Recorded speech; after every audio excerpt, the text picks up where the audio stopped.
वंदन वंदन वंदन सर शरणागत किंकर भीत मने गुरुदेव दया कर दीन जने हृदि कंदरता भास्कर तुम्हें विष्णु प्रजापति शंकर परम ब्रह्म परा वेदवणी गुरुदेव देव दया कर दीन मन बारण अंकुशहीन त्राण करे हरि चातुसरे गुणगान गुणगान परायण शिवगणे गुरुदेव दया कर दीन जने कुल कुंडलिनी भंज कहे हृदि ग्रंथि मम मानस चंचल रात्रिने गुरुदेव दया कर दीन जने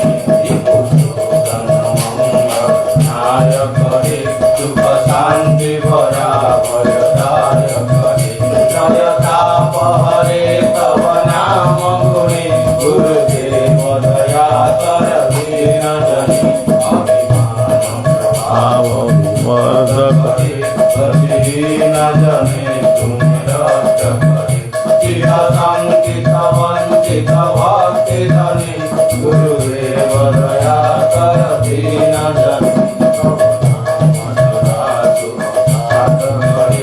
अचिताधम मानव पाप करे महिमात्र गोचर शुद्ध मने गुरुदेव दया कर दीन जने जय सद्गुरु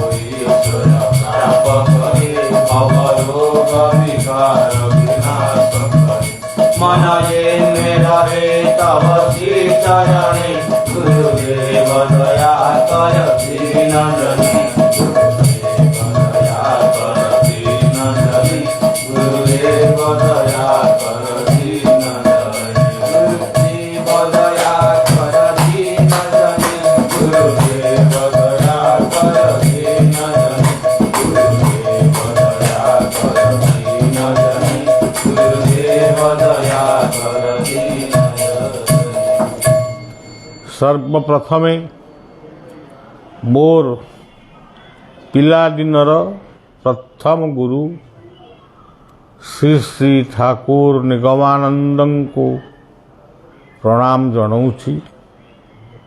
परवर्ती समय तांकरी रूपरे तांकरी मार्ग अनुसरण करिछि। से मोर मानस गुरु नामाचार्य बाबा बायांको आभूम प्रणति जनाऊँची।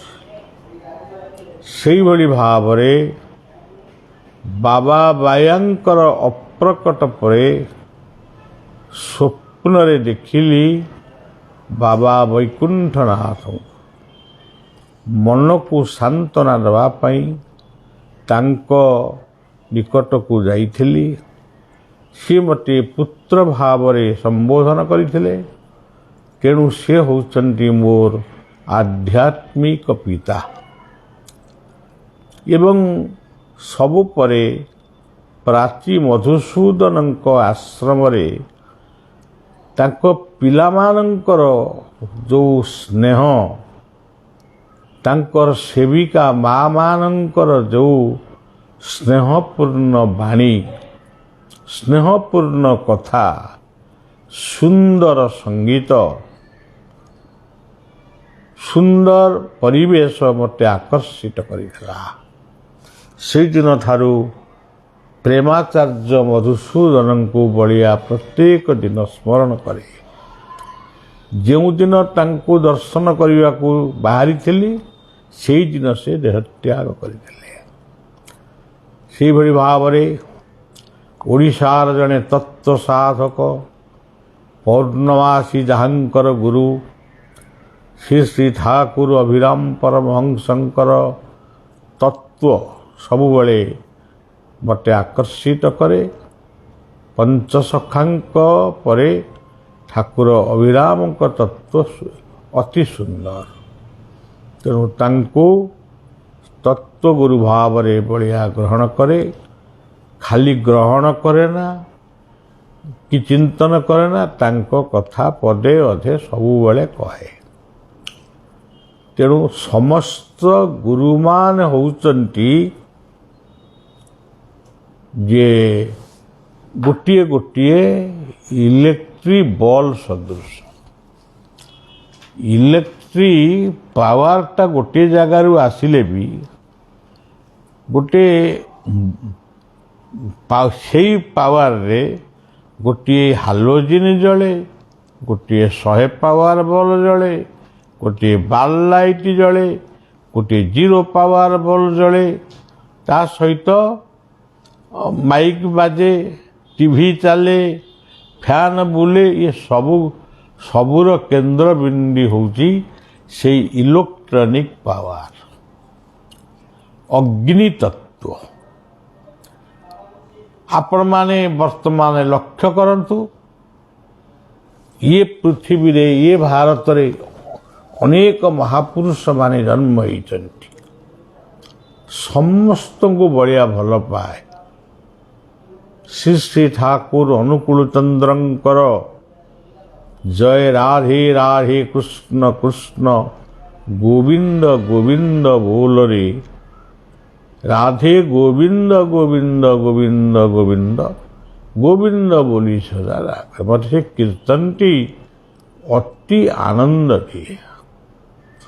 ଠାକୁର ଅନୁକୂଳ ଚନ୍ଦ୍ରଙ୍କର ବାଣୀ, ଠାକୁର ନିଗମାନନ୍ଦଙ୍କର ବାଣୀ, ଇଏ ସବୁ କଥାକୁ ମିଶାଇ ଦେଲେ, ବାୟା ବାବାଙ୍କର ବାଣୀ, ସବୁ କଥାକୁ ମିଶାଇ ଦେଲେ ମୋତେ ଲାଗେ ସବୁ ଗୋଟିଏ।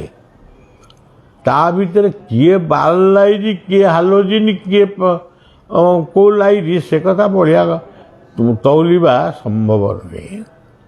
ସନ୍ଥ କବୀରଙ୍କ କଥା ଅଳ୍ପ ବହୁତେ ଶୁଣିଛି, ଗୁରୁ ନାନକଙ୍କର କଥା ଅଳ୍ପ ବହୁତେ ଶୁଣିଛି।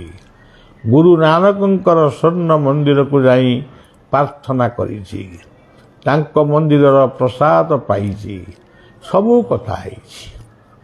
ମୋର ସବୁଠାରୁ ପ୍ରିୟ ଧାମ ହେଉଛି ନବଦ୍ୱୀପ ଧାମ। ନବଦ୍ୱୀପକୁ ଯାଇଛି, ମହାପ୍ରଭୁ ଚୈତନ୍ୟଙ୍କର ସ୍ପର୍ଶ ପାଇଛି।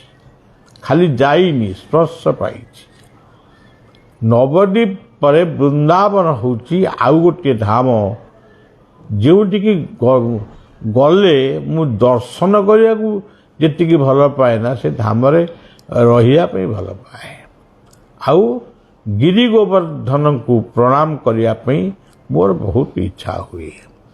ଏଇଭଳି ଭାବରେ ସବୁ କଥା ପରେ ଆମର ଗୋଟିଏ କଥା ଅଛି, ଏଇ ଓଡ଼ିଶା ମାଟିରେ, ଉତ୍କଳ ମାଟିରେ ଆମ ପୁରୀ ଧାମ, ବିରଜା ଧାମ ହେଉଛି ମୂଳପୀଠ। ବିରଜାଙ୍କ ପରେ ସେ ହେଉଛନ୍ତି ଆଦ୍ୟାଶକ୍ତି ଭୈରବୀ। ତାଙ୍କୁ ଦର୍ଶନ ଖାଲି କରିନି, ତାଙ୍କ ପାଖରେ ଯଜ୍ଞ କରିଛି, ପୁଣି ତାଙ୍କରି ନିର୍ଦ୍ଦେଶରେ ତାଙ୍କର କୃପା ବି ଲାଭ କରିଛି।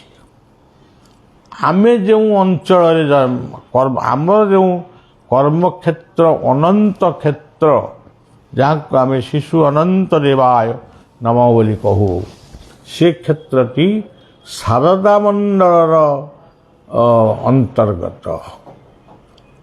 ସେଇ ମା ଶାରଦାଙ୍କୁ ଅନନ୍ତ ପୀଠରେ ଜ୍ୟୋତିର୍ପ୍ରଭା ଶାରଦାଙ୍କ ରୂପରେ ପୂଜା କରାଯାଇଛି।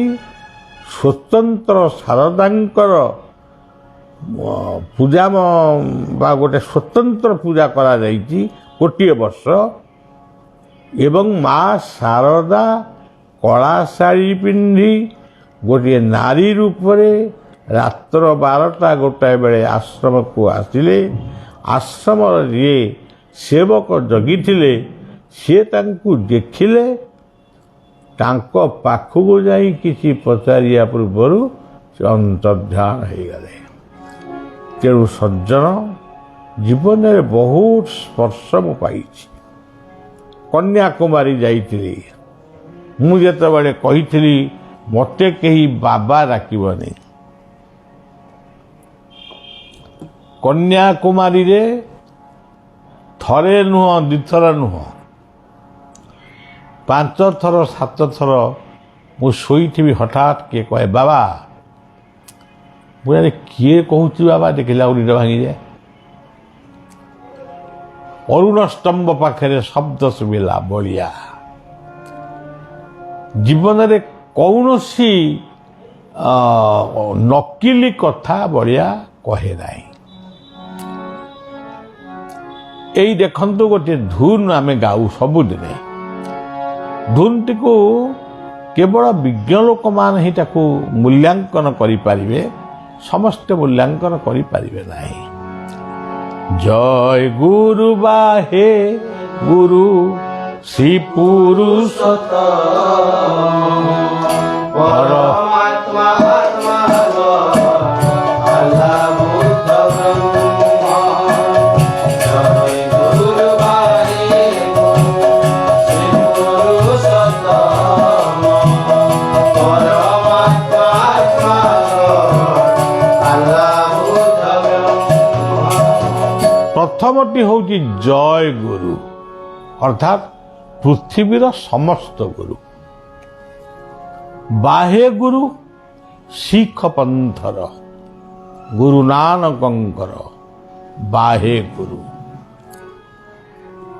ଶ୍ରୀ ପୁରୁଷୋତ୍ତମ ପ୍ରଭୁ ଜଗନ୍ନାଥଙ୍କର କ୍ଷେତ୍ର। ଜୟ ଗୁରୁ ବାହେ ଗୁରୁ ଶ୍ରୀ ପୁରୁଷୋତ୍ତମ।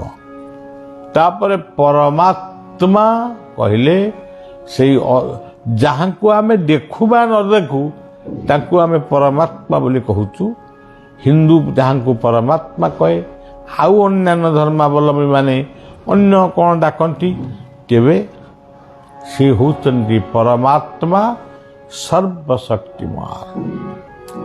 ଆତ୍ମା ଆମ ଭିତରେ ଅଛି, ଆମେ ତାକୁ ଦେଖିପାରୁନୁ, କିନ୍ତୁ ସେ ଅଛି। ସିଏ କୋଉ ରୂପରେ ଅଛନ୍ତି? ଏକରେ ପବନ ବା ନିଶ୍ୱାସ ରୂପରେ ଅଛନ୍ତି, 2ରେ ଜଳ ବା ସମୁଦ୍ର ରୂପରେ ଅଛନ୍ତି, 3ରେ ଅଗ୍ନି ବା ସୂର୍ଯ୍ୟ ରୂପରେ ଅଛନ୍ତି, 4ରେ ମାଟି ବା ପୃଥିବୀ ରୂପରେ ଅଛନ୍ତି, ଏବଂ 5ରେ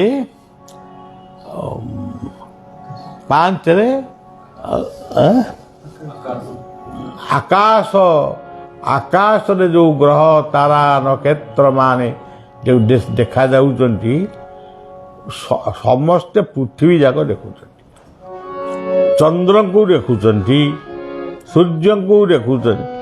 ଇଏ 5ଟି କଥାକୁ ଛାଡ଼ିଲେ ଆଉ ବାସ୍ତବବାଦ କ'ଣ ଅଛି?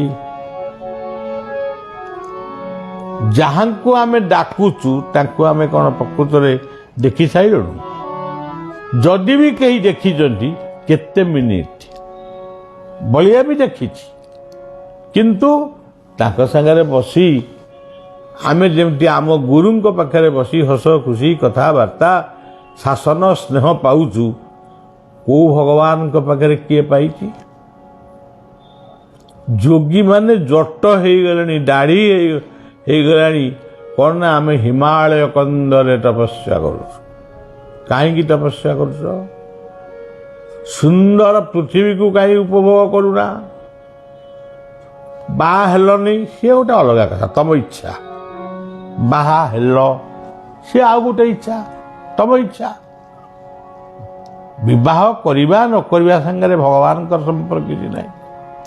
ଗୀତା କହିଛନ୍ତି ଲୋକେସ୍ମିନ୍ ଦ୍ୱିବିଧା ନିଷ୍ଠା ପୁରା ପ୍ରୋକ୍ତା ମୟାନଘ ଜ୍ଞାନ ଯୋଗୀନ ସାଂଖ୍ୟାନଂ କର୍ମ ଯୋଗୀନ ଯୋଗୀନାମ୍।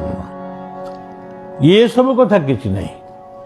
ଗୁରୁ କେବଳ କଥା କୁହନ୍ତି, ସାନ୍ତ୍ୱନା ଦିଅନ୍ତି।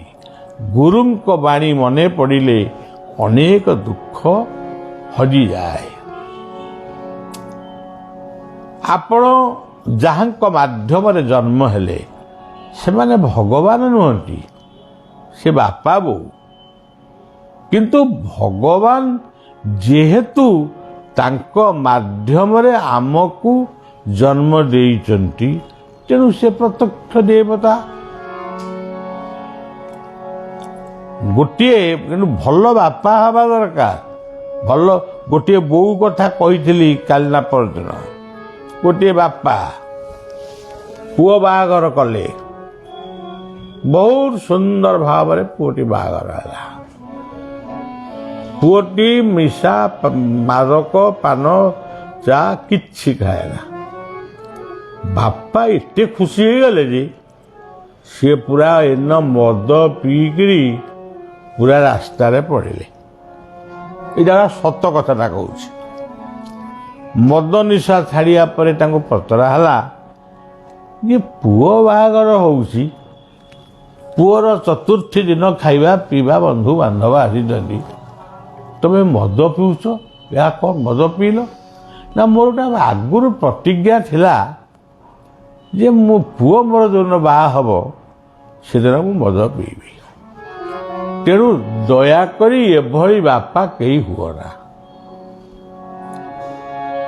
ଏବେ ଗୋଟେ ଟିଭି ନ୍ୟୁଜରେ ଆସିଲା, ପୁଅ ଝିଅ ବାହା ହେଇନାହାନ୍ତି, ହାଇଦ୍ରାବାଦରେ ଅଛନ୍ତି ବୋଲି ଉଭୟ ପରିବାରଙ୍କୁ ଜଣେଇଛନ୍ତି, କିନ୍ତୁ ବିବାହ ନ ହେଇକିରି ମଧ୍ୟ ଗୋଟେ ସୁନ୍ଦର ଝିଅଟିଏ ହେଇଛି।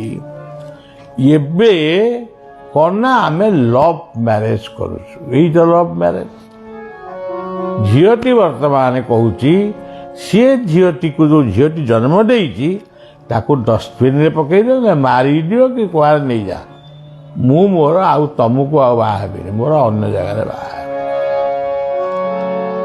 ଦୟାକରି ଏଭଳି ମା କେହି ହୁଅନା। ବଳିଆ ସବୁବେଳେ କହେ, ବଳିଆ ଲେଖିଛି, ମାତୃ ଅନ୍ତରକୁ କିଏ ବା ବୁଝି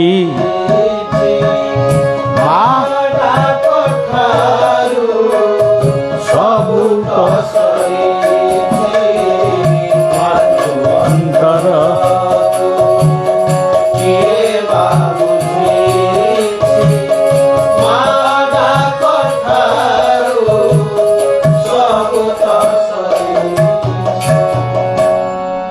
ପରଦିନ ବୋଧେ କହିଥିଲି, ଗୋଟିଏ ମଦ ଖାଇ ନିଶାସକ୍ତ ଯୁବକ ତା ବାପ ମାଙ୍କୁ ବାଡ଼ଉଛି। ସିଏ ମରିଗଲି କହିକିରି ମୋତେ ରକ୍ଷା କର କହି ଗୋଟେ ଆଶ୍ରମ ପରିସରକୁ ପଶି ଆସିଲା। ତଥାପି ତା ବାପାକୁ ସେ ଏମିତି ମାଇଲା ସେ ମରିଯାଇଥାନ୍ତା। ଏବେ ଯାହା ହଉ ଲୋକମାନେ ଆସିଲେ, ସମସ୍ତେ ମିଶିକି ତାକୁ ତାଙ୍କେ ଛେଚିଲେ। ଫୋନ୍ କଲା ମୋର ଭୁଲ ହେଇଯାଇଛି, ଅମକ କରିଛି ସମକ କରିଛି। ଯେଉଁ ମା ମାଡ଼ ଖାଇ ମରିଗଲି ରକ୍ଷା କର କହୁଥିଲା, ସେ ମାଟି କହୁଛି ସବୁଠି ତାକୁ ମାର, ତା କାନ ମୁଣ୍ଡରେ ମାରନା, ମରିଯିବ ମୋର ଗୋଟିଏ ବୋଲି ପୁଅ। ସିଏ ପିଏନି, ଆଜି କେମିତି କ'ଣ ପିଇ ଦେଇଛି ନା। ତେଣୁ ଏଇ ହେଉଛି ମା। हे पुओ झील माने माँ को सम्मान दियो, बापा को सम्मान दियो। यही भाव आज समग्र विश्वर मनीष मान को बलिया पचारुची, पचारिब, लिखिदे कहीदेकरी जीव। तुमे जी देवी देवता भोग खाऊना, प्रकृत कौन खाऊना?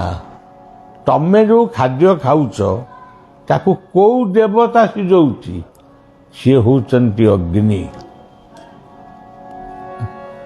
आउ कौ देवता ता संगे अछंती? पानी। ये पानी पीऊना? आज बड़ा भोग। जो फल खाओ, क्षीर खाओ, अन्न खाओ, रुटी खाओ, कौटू खाऊच? सी होची माटी माँ। जो मेघ बर्षुची, कृषि होउची, उद्यान होउची, सी किए? वरुण सागर। आउ सूर्यंकर महाकर्षण शक्ति रे पृथ्वी रही, से किए? सूर्य होचंती ब्रह्मा, सूर्य होचंती विष्णु, ସୂର୍ଯ୍ୟ ହେଉଛନ୍ତି ଶିବ। ମହାକର୍ଷଣ ଶକ୍ତି ହେଉଛି ତାଙ୍କର ମହିମା ବା ବିଭୂତି। ପୃଥିବୀ ସେ ହେଉଛନ୍ତି ସାବିତ୍ରୀ, ସେ ହେଉଛନ୍ତି ପାର୍ବତୀ, ସେ ହେଉଛନ୍ତି ମହାଲକ୍ଷ୍ମୀ। ଏଇଭଳି ଭାବରେ ସଜ୍ଜନ କାଲି ଗୋଟିଏ ସଙ୍ଗୀତ, ଦୁଇଟି ସଙ୍ଗୀତ ଲେଖିଛି, ଅନନ୍ତ ପ୍ରଭା ପତ୍ରିକାରେ ବାହାରିବ, ତାକୁ ଆପଣମାନେ ପଢ଼ିବେ। ତେଣୁ ଆମେ ଯିଏ କହୁଛୁ ମନ୍ଦିରରେ ଦେବତା ଅଛନ୍ତି, କିଏ କହୁଛି ମସଜିଦରେ ଅଛନ୍ତି, କିଏ କହୁଛି ଚର୍ଚ୍ଚରେ ଅଛନ୍ତି, କିନ୍ତୁ ଏମାନଙ୍କୁ ଛାଡ଼ିକିରି ଅଛନ୍ତି କି? ପବନ, ମାଟି, ଜଳ ଗଲା। ଯଦି ଜଙ୍ଗଲ ରହିବନି, ପାହାଡ଼ ପର୍ବତ ରହିବନି, ପୃଥିବୀ ରହିବ କି? ଆମେ ଅମ୍ଳଜାନ ପାଇବା କି ବଞ୍ଚିବା ପାଇଁ? ସେଥିପାଇଁ ମୋର ଅତି ପ୍ରିୟ ଶାସ୍ତ୍ର ହେଉଛି ଗୀତା। ଗୀତାର ସେହି ଶ୍ଲୋକଟି ପଢ଼ୁଛି, ବାୟୁର୍ଜମଗ୍ନି वरुण शशाङ्क प्रजापति नमो नमस्ते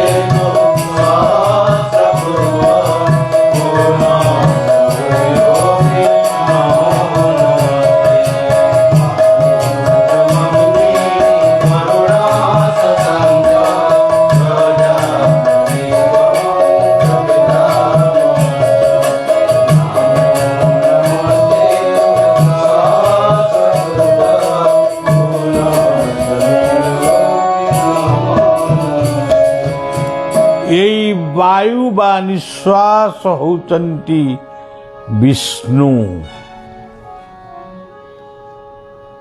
ସେ ଯୋଉ ଧର୍ମର ହୁଅନ୍ତୁ, ମୋ ପାଇଁ ସେ ବିଷ୍ଣୁ।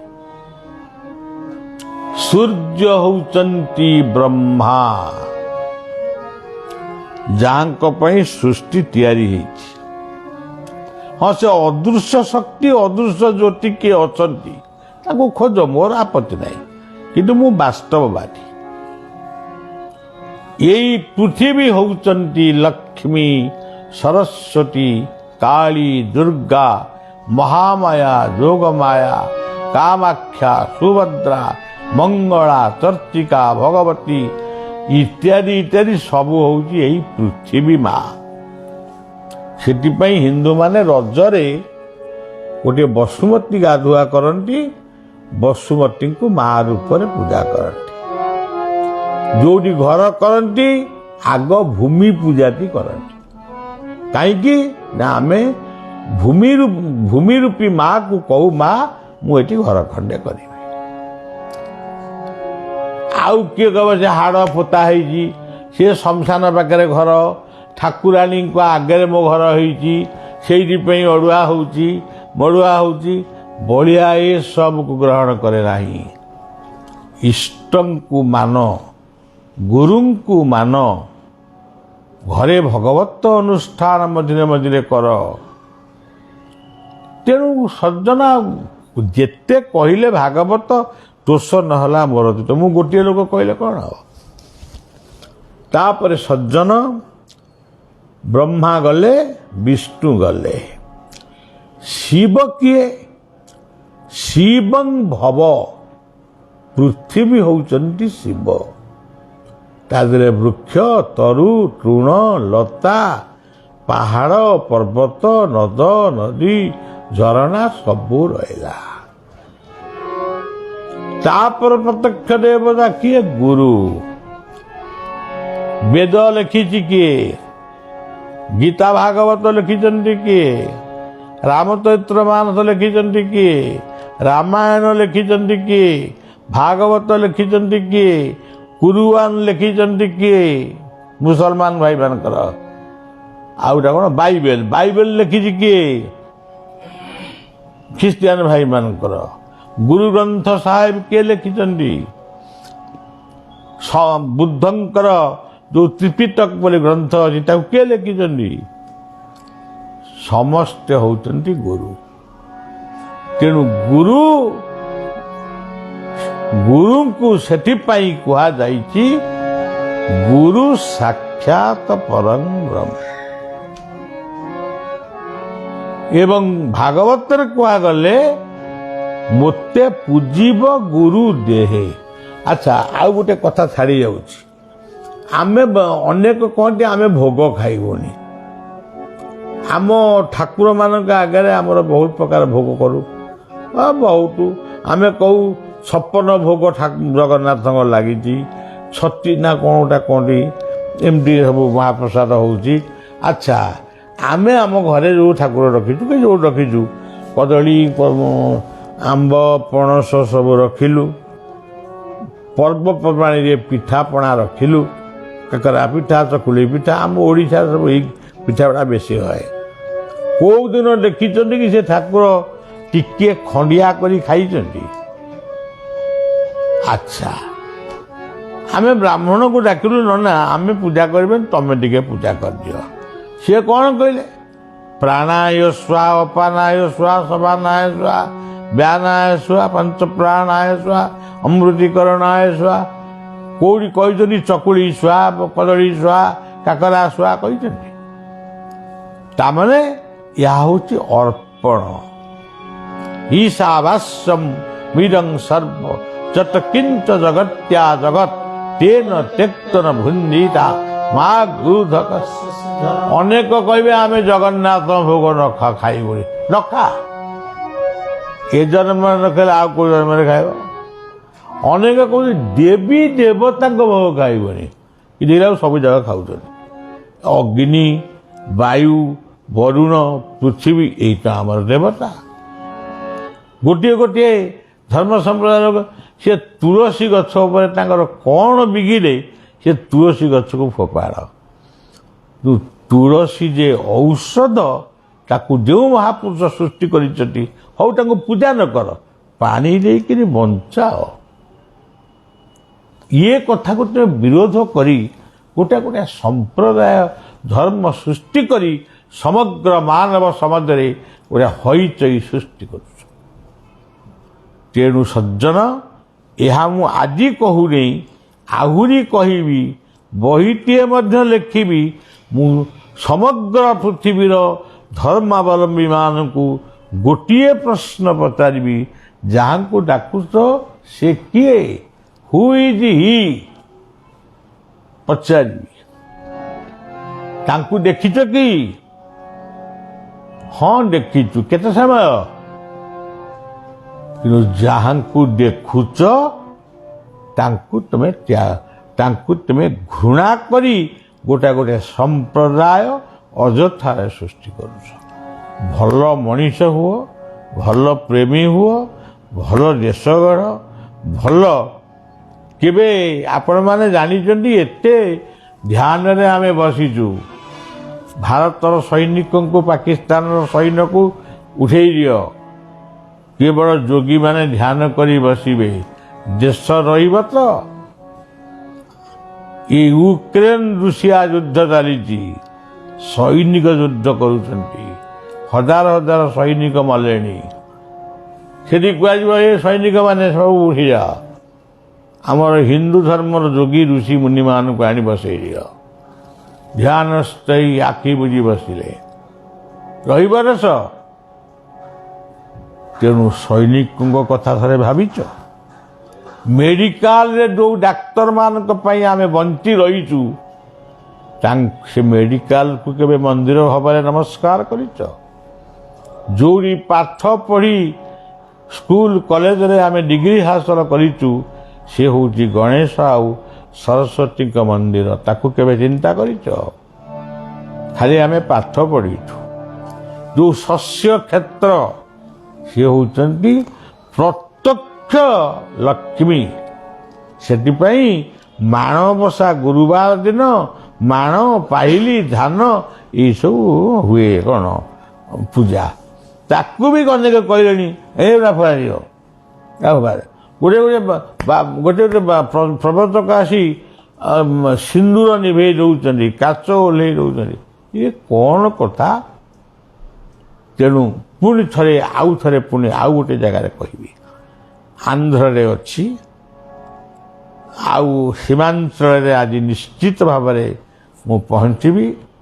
କାଲି ଓଡ଼ିଶାର ଦାମନଯୋଡ଼ିରେ ତା ପରଦିନ 30 ତାରିଖ ଦିନ ଦାମନଯୋଡ଼ିରେ ପହଞ୍ଚିବି। ସମ୍ପୂର୍ଣ୍ଣ ଓଡ଼ିଆ ଖାଦ୍ୟ ଖାଇବି ଏବଂ ଆନନ୍ଦରେ ଟିକେ 2 ଦିନ ବିଶ୍ରାମ ନେବି। ପୋଟିଆ ବୋଲି ଗୋଟିଏ ଜାଗା, ପୋଟିଆ, ସେଠି ଟିକେ ଜଗନ୍ନାଥଙ୍କ କଥା କହି ପୁଣି ମୁଁ ରାୟଗଡ଼ା ଦେଇକିରି ସବୁ ଭକ୍ତମାନଙ୍କୁ ଟିକେ ଦେଖା ସାକ୍ଷାତ କରି ଓଡ଼ିଶାରେ ପହଞ୍ଚିବି। ସଜ୍ଜନ ସମସ୍ତେ ଭଲରେ ରୁହନ୍ତୁ। ଇଏ ଜାଗାଟା ନାଁ କ'ଣ? ତାନୁକୋ। ଇଏ ତାନୁକୋ ବୋଲି ଗୋଟେ ଜାଗା, ସେଠି ସୁନ୍ଦର ପରିବେଶରେ ବଢ଼ିଆ ରହିଛି। ହଉ ସଜ୍ଜନ, କଥାଟେ ରଖିବା। ଜାଗ ହେ ଅନନ୍ତ